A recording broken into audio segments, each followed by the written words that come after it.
बिस्मिल्लाहिर्रहमानिर्रहीम। अस्सलाम वालेकुम वरहमतुल्लाह। मैं हूँ हकीम रज़ा इलाही और आप देख रहे हैं हकीम रज़ा इलाही यूट्यूब चैनल।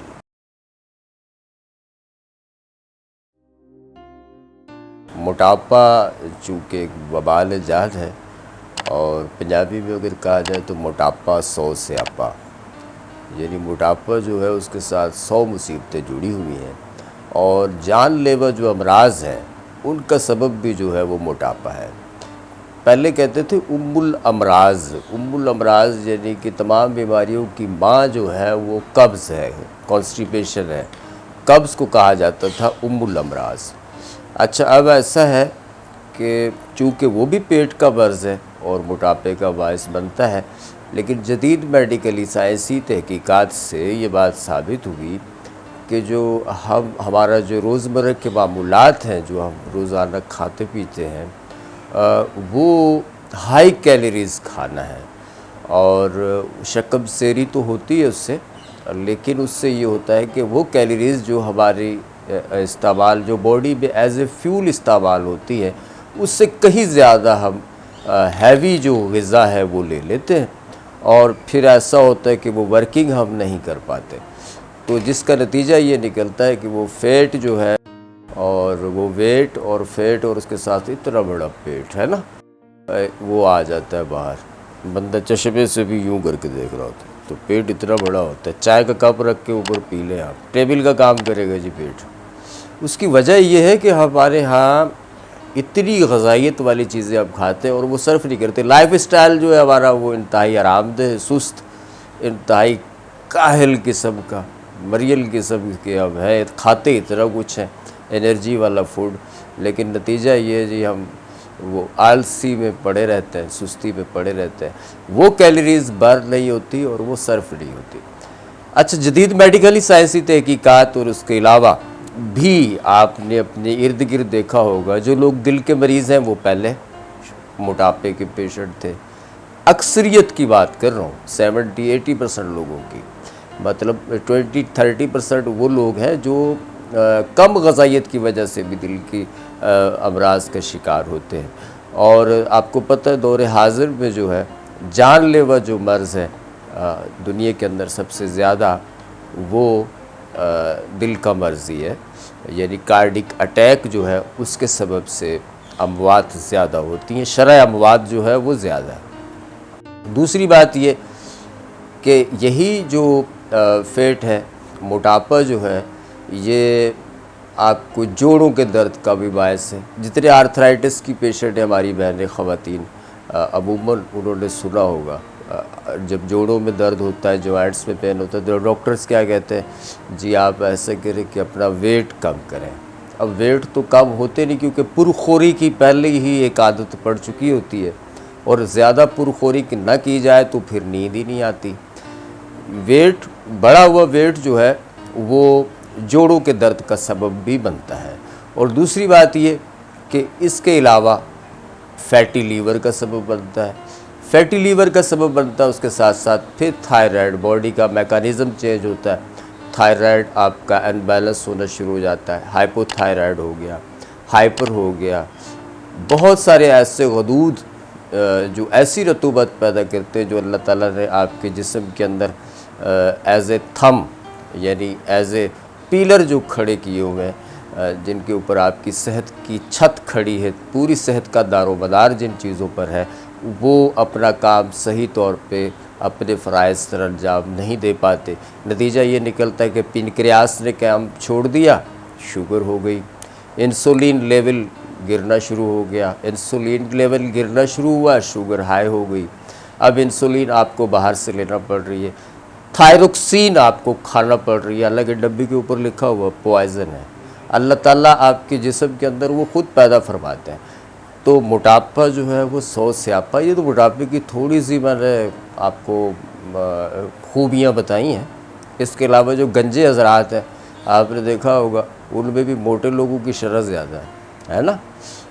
गंजपन का जो मसला है वो भी, उसका भी वजह यही है कि गंजपन के साथ मोटा पेट हो तो बड़ा एक मैचिंग है, सिस्टम है। आप तसव्वुर करके देखें, गंजे आदमी का साथ में थोड़ा सा पेट भी नज़र आएगा उसका, आंखें बंद करके ज़रा सोचिएगा।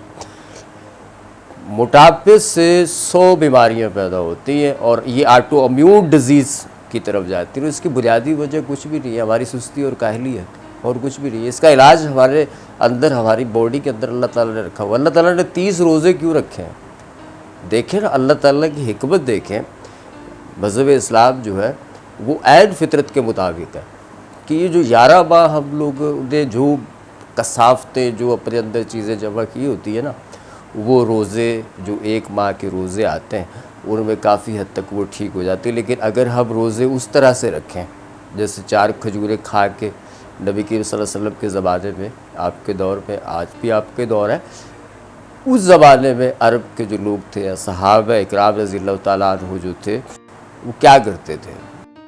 वो ऐसे करते थे, 2 खजूरें खा ली, जौ की रोटी, गंदम तो होती नहीं थी, गंदम तो बहुत कोई बड़े ताजर होते थे उनके पास होती थी गंदम, कोई जैतून खा लिया, नहीं तो सूखी रोटी सिरके के साथ खा ली।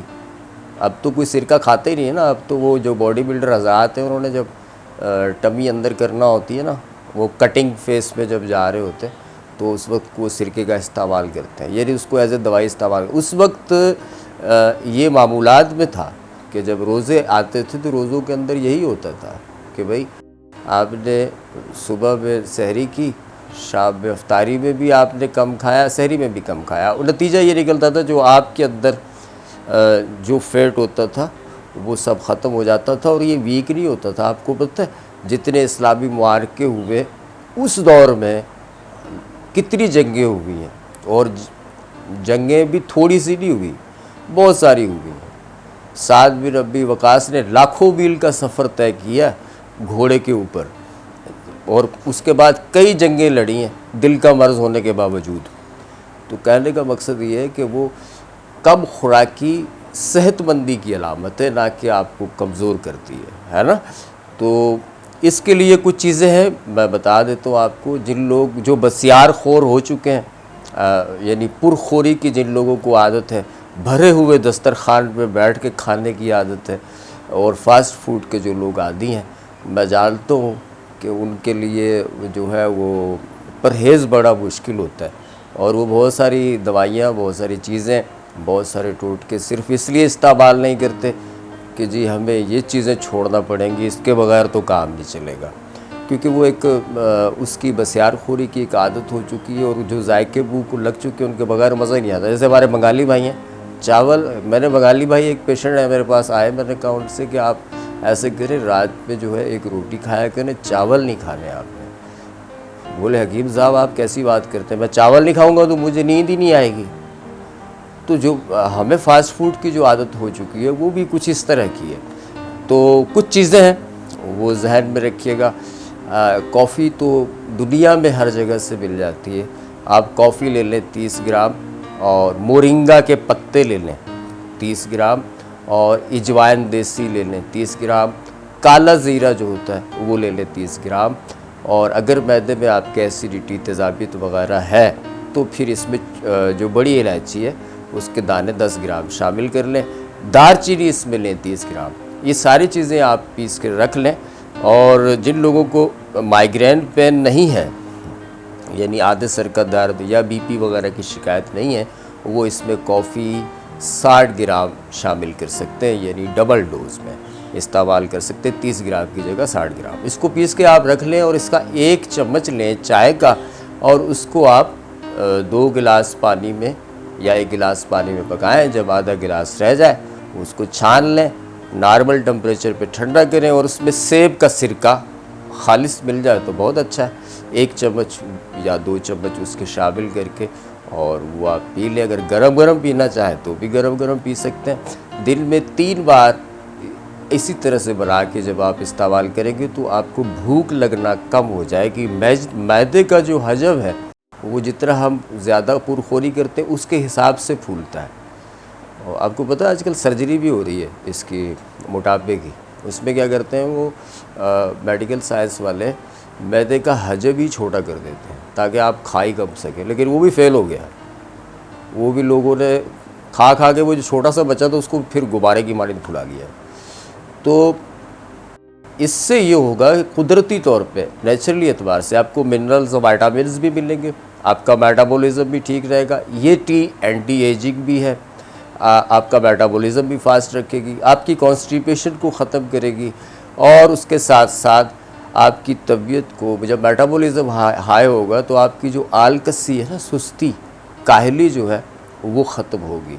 और जिन लोगों को माइग्रेन पेन होता है, सर दर्द होता है, वो गैप से इस्तेमाल करें, क्योंकि इसका साइड इफ़ेक्ट ये है कि इससे माइग्रेन पेन जिन लोगों को होता है, जिनको नहीं है उनको नहीं होगा, लेकिन जिनको होता है तो वो बढ़ सकता है। और दूसरा फ़ायदा इसका ये है कि आपके जॉइंट्स को ताकत देगा। मोरिंगा है इसमें, आपकी मस्कुलर जो वीकनेस है वो नहीं होने देगा, यानी आपका असाबी, उजलाती, नर्वस और मस्कुलर जो निज़ाम है उसको भी महफूज रखेगा। कोई बात बुरी लगी हो तो माजरत ख्वाह, दुआओं में याद रखिएगा। वीडियो अच्छी लगे तो शेयर कीजिएगा, बेल आइकॉन के बटन को ज़रूर दबाइएगा ताकि अपनी जो भी इस तरह की मेरी नई आने वाली वीडियो आप तक पहुंचती रहे। दुआओं में याद रखिएगा। अल्लाह निगहबान।